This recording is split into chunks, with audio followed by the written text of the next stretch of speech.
Hankkeessa tutkittiin sitä, millä tavalla nämä joustotyön kokeilijat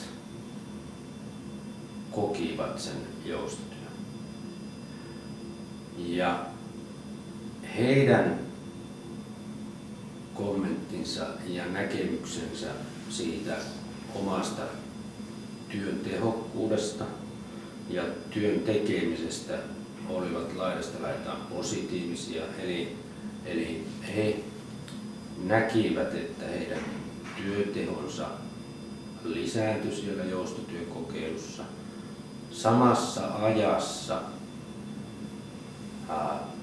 saatiin paljon enemmän aikaan ja jopa semmoisia huomioita oli, että sellaiset asiat, jotka normaaliolosuhteissa siellä arjen keskeytyksissä ja monitehtäväisessä ympäristössä vievät viikon, niin siellä saatiin hoidettua jopa päivässä.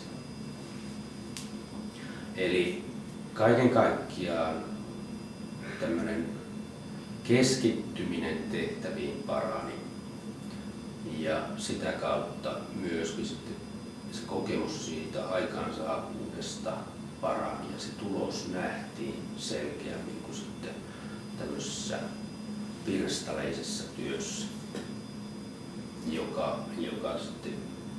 jota nämä ihmiset oikeastaan niin lähtikin sieltä tavoittelemaan tästä joustotyöstä, eli sitä mahdollisuutta keskittyä joihinkin tehtäviin ja viedä sellaisia asioita eteenpäin, mitä arkipäivässä ei pysty ja jotka vaativat enemmän paneutumista ja syvällisempää pohdintaa ja pidempiaikaista tämmöistä rauhallista jaksoa.